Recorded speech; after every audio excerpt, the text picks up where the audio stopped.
And welcome to code with Minahil. अपने आज के इस वीडियो लेक्चर में हम डिस्कस कर रहे होंगे इंक्रीमेंट और डिक्रीमेंट ऑपरेटर्स को।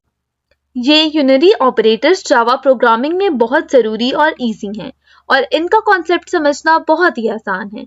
इस लेक्चर के एंड तक आप ये समझ चुके होंगे कि इन ऑपरेटर्स को किस तरह इस्तेमाल करना चाहिए, इनकी प्रीफिक्स और पोस्टफिक्स फॉर्म्स में क्या फ़र्क है और इनका स्कोप क्या है। इंक्रीमेंट और डिक्रीमेंट ऑपरेटर्स क्या होते हैं? इंक्रीमेंट ऑपरेटर्स किसी भी वेरिएबल की वैल्यू को 1 से बढ़ा देते हैं और डिक्रीमेंट ऑपरेटर्स किसी भी वेरिएबल की वैल्यू को 1 से कम कर देते हैं। फॉर एग्जाम्पल, मेरे पास एक वेरिएबल है जिसकी वैल्यू है 1। अगर मैं इसमें इंक्रीमेंट करूं तो इसमें 1 ऐड होगा और इसकी वैल्यू जो है वो हो जाएगी 2 इन केस ऑफ इंक्रीमेंट। लेकिन अगर मैं इसी वेरिएबल को डिक्रीमेंट करूं तो फिर इसकी वैल्यू में से 1 माइनस हो जाएगा और देन इसकी वैल्यू हो जाएगी 0।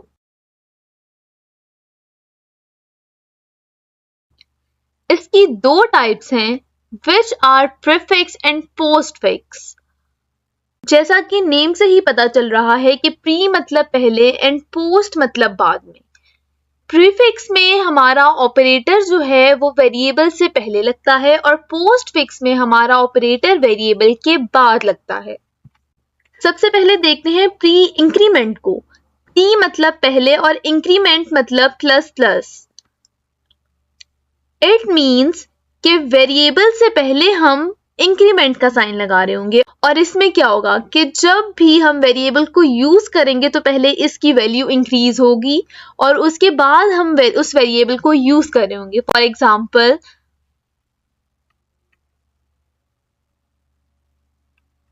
मेरे पास एक वेरिएबल a है जिसकी वैल्यू है 5। मैंने अपने एक न्यू वेरिएबल b में इस a की वैल्यू को असाइन करना है, बट मैंने यहाँ पे प्री इंक्रीमेंट ऑपरेटर लगाया प्लस प्लस a। तो अब b में जो वैल्यू असाइन होगी वो कुछ इस तरह से होगी कि पहले होगा इंक्रीमेंट, a इंक्रीमेंट होके हो गया 6 और उसके बाद जो है वो इस a की वैल्यू b में असाइन होगी। तो b में 6 स्टोर होगा और a की वैल्यू जो है वो अब इंक्रीमेंट हो गई है तो a में भी अब 5 नहीं है, अब a में 6 है। इसी तरह प्री डिक्रीमेंट को देख लीजिए कि वेरिएबल से पहले हम डिक्रीमेंट का साइन लगा रहे होते हैं। इसमें भी वेरिएबल को यूज करने से पहले हम इसकी वैल्यू को डिक्रीज कर देते हैं। नेक्स्ट देखिए post increment and post decrement.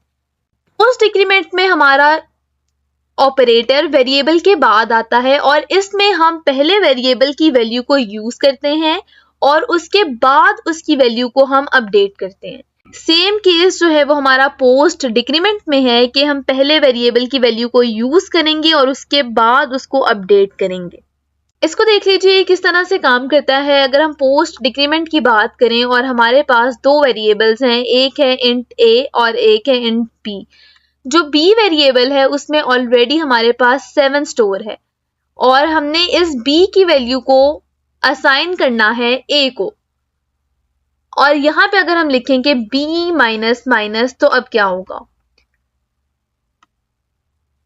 New variable create होगा a और सबसे पहले असाइन होगा इसमें b की वैल्यू फिल वक्त है 7 तो a को असाइन हो गया 7 और उसके बाद अब यहाँ पे b के बाद डिक्रीमेंट ऑपरेटर्स हैं तो अब b की वैल्यू a को असाइन होने के बाद हम b की वैल्यू को अपडेट कर रहे हैं और अपडेशन में क्या हो रहा है, यहाँ पे डिक्रीमेंट हो रहा है। तो यहाँ पे अब b की वैल्यू डिक्रीमेंट होके 7 से हो जाएगी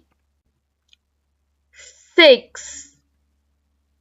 तो इस तरह जो है वो हमारा पोस्ट इंक्रीमेंट और पोस्ट डिक्रीमेंट ऑपरेटर काम करता है। और इसी तरह जो है वो पोस्ट इंक्रीमेंट को भी देख लीजिए कि अगर हमारे पास एक वेरिएबल है b जिसमें फिलहाल वैल्यू जो स्टोर है वो है 3 और हमने b की वैल्यू जो है वो a को असाइन करनी है, तो पोस्ट इंक्रीमेंट ऑपरेटर किस तरह से काम कर रहा होगा कि पहले b लिखा हुआ है तो b की वैल्यू जो है वो a को असाइन हो गई। राइट नाउ b की वैल्यू है 3 तो a को असाइन हो गया 3 एंड असाइनमेंट होने के बाद अब जो है वो b की वैल्यू अपडेट हो रही है। b की वैल्यू में इंक्रीमेंट हुआ और यहाँ पे b की वैल्यू 3 से हो जाएगी 4। So this is how our post increment and post decrement operators work. यहाँ देखिए प्री इंक्रीमेंट की हमें एक एग्जांपल दी हुई है, इसको ड्राई रन करके देखते हैं. int I equals to 5 means हमारे पास एक वेरिएबल है I जिसकी वैल्यू है 5. नेक्स्ट देखिए int result equals to plus plus I. एक और वेरिएबल हमारे पास है रिजल्ट, इसको हम R से डिनोट कर लेते हैं. प्लस प्लस I, यहाँ पे प्री इंक्रीमेंट हो रहा है मीन्स पहले I की वैल्यू अपडेट हो रही है और यहाँ पे इंक्रीमेंट हो रहा है, तो यहाँ पे I की वैल्यू जो है वो 5 से हो जाएगी 6.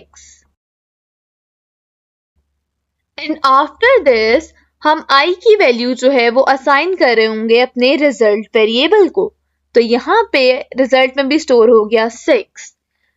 पोस्ट इंक्रीमेंट को भी देख लेते हैं थोड़ा सा. int I equals to 5, यहाँ पे सेम वही चीज है कि एक वेरिएबल है I जिसकी वैल्यू है 5 और एक वेरिएबल है रिजल्ट. अब यहाँ पे किस तरीके से इंक्रीमेंट हो रहा है, यहाँ पे रिजल्ट इक्वल्स टू I, पहले I की वैल्यू असाइन हो रही है रिजल्ट को, तो फिलहाल I की वैल्यू है 5, इसको हमने असाइन कर दिया रिजल्ट को, और असाइनमेंट के बाद अब यहाँ पे हो रही है अपडेशन. अब यहाँ पे इंक्रीमेंट हो रहा है I की वैल्यू में, तो यहाँ पे I की वैल्यू जो है वो फिर 5 से हो जाएगी 6. I आफ्टर पोस्ट इंक्रीमेंट करने के बाद I की वैल्यू हो गई है 6 और रिजल्ट की वैल्यू क्या है 5. यहाँ पे छोटा सा क्विज दिया हुआ है जिसमें हमने अपने कोड का आउटपुट बताना है. इसको ड्राई रन करते हैं. सबसे पहले int I equals to 11, मतलब जो हमारा वेरिएबल है I उसको हमने इनिशियलाइज किया है 11 से. नेक्स्ट देखें, सबसे पहले है I plus plus which is post increment operator. इसका मतलब क्या है कि I की जो करंट वैल्यू है जो कि 11 है, ये पहले एक्सप्रेशन में इस्तेमाल होगी और उसके बाद हम जो है वो I की वैल्यू को इंक्रीमेंट कर रहे होंगे. तो I की वैल्यू है 11, इसको हमने कर लिया यूज. उस यूज करने के बाद अब हम करेंगे इसको इंक्रीमेंट. यहाँ पे फिर ये हो जाएगी 11 से 12. देन यहाँ पे है हमारा arithmetic operator which is plus, तो ये यहाँ पे ऐसे आ जाएगा. Next is pre increment operator. First I is incremented by 1 and then its value is used in the expression. यहाँ पे पहले हम करेंगे I को इंक्रीमेंट. I की वैल्यू है 12, इसको इंक्रीमेंट करेंगे तो ये हो जाएगी 13. अब हम इस 13 को यूज करेंगे अपने इस एक्सप्रेशन में. 11 प्लस 13 24, तो इसका जो आउटपुट है वो 24 आना चाहिए. इसको अपने कोड में भी जो है वो लिख के देख लेते हैं कि इसका आउटपुट जो है वो ये आ रहा है कि नहीं. यहाँ लिखेंगे हम अपना main function. Next int I equals to 11, I equals to I plus plus plus plus plus I, और यहाँ पे हम प्रिंट करवाएंगे अपने I को.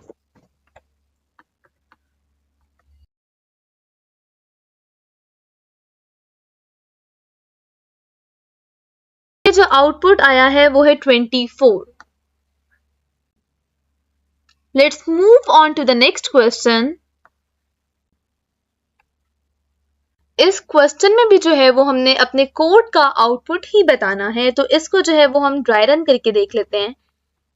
सबसे पहले int I equals to 0 means हमारा जो वेरिएबल है I उसकी वैल्यू है 0. अब नेक्स्ट लाइन ऑफ कोड को देखिए. सबसे पहले यहाँ पे हो रहा है पोस्ट इंक्रीमेंट विच मीन्स हम पहले I की वैल्यू को जो है वो यूज करेंगे और उसके बाद हम इसको अपडेट कर रहे होंगे. तो अभी I की वैल्यू है 0, हम इसको यहाँ पे यूज कर लेंगे और यहाँ एक्सप्रेशन में अपने यूज करने के बाद हम इसको यहाँ पे कर देंगे इंक्रीमेंट.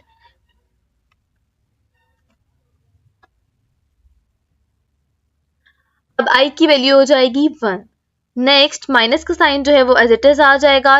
नेक्स्ट देखें यहाँ पे हो रहा है प्री डिक्रीमेंट विच मीन्स पहले हम i की वैल्यू को डिक्रीमेंट करेंगे और इसके बाद इसको यूज करेंगे। अब यहाँ पे जब हम i की वैल्यू को डिक्रीमेंट करेंगे वो हो जाएगी 0 और हम अब इसको यहाँ पे यूज करेंगे। नेक्स्ट प्लस का साइन जो है वो यहाँ पे एज इट इज आ जाएगा because these are arithmetic operators. Next देखिए यहाँ पे जो है वो फिर हो रहा है प्री इंक्रीमेंट। दोबारा हम पहले अपनी i की वैल्यू को अपडेट करेंगे और उसके बाद हम इसको जो है वो अपने एक्सप्रेशन में यूज कर रहे होंगे। Now the value of i becomes 1। Next दिया गया हमारा माइनस एंड यहाँ देखिए हो रहा है पोस्ट डिक्रीमेंट। पोस्ट डिक्रीमेंट हो रहा है तो पहले हम i की वैल्यू को यूज कर लेंगे और उसके बाद यहाँ पे अब वो हो रही होगी डिक्रीमेंट। हो गई i की वैल्यू 0। और अगर हम अपने इस एक्सप्रेशन को भी देखें तो यहाँ पे 0 माइनस 0 0, 0 प्लस 1 1 एंड 1 माइनस 1 0। तो जब हम अपनी i की वैल्यू को प्रिंट करवा रहे होंगे तो यहाँ पे हमारा आंसर जो है वो आ रहा होगा 0। इस कोड को जो है वो एक दफा अपने कोड एडिटर में लिख के जो है वो देख लेते हैं। यहाँ पे इसको कर देते हैं remove and i equals to 0।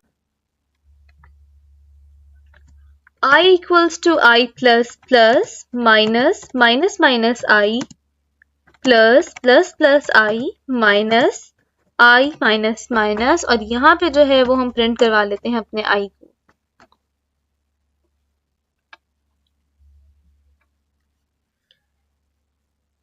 तो यहाँ देखिए इसका आउटपुट जो है वो आ रहा है 0।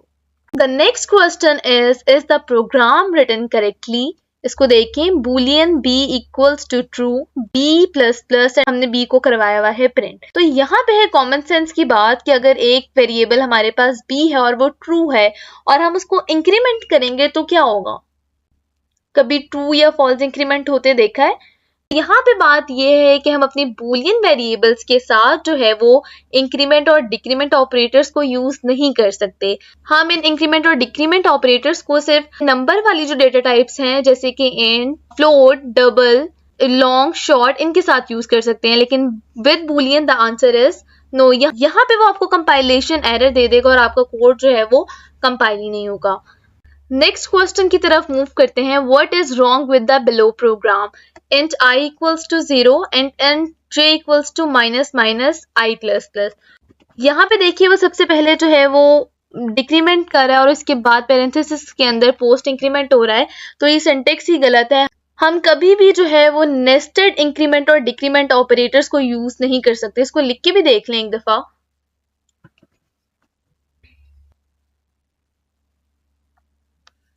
कि अगर हमारे पास एक वेरिएबल है i इक्वल्स टू 11 कर देते हैं यहाँ पे और यहाँ पे लिखते हैं int j equals to minus minus i plus plus. तो ये देखें यहाँ पे उसने रेड लाइन शो कर दी है और यहाँ पे अगर हम एरर पढ़ें इस पे होवर करके तो invalid argument to operation plus plus minus minus, तो हमारे जो इंक्रीमेंट और डिक्रीमेंट ऑपरेटर्स हैं वो नेस्टेड नहीं हो सकते। आज के लिए इतना ही, मिलते हैं अपने नेक्स्ट वीडियो लेक्चर में। टिल देन अल्लाह हाफिज।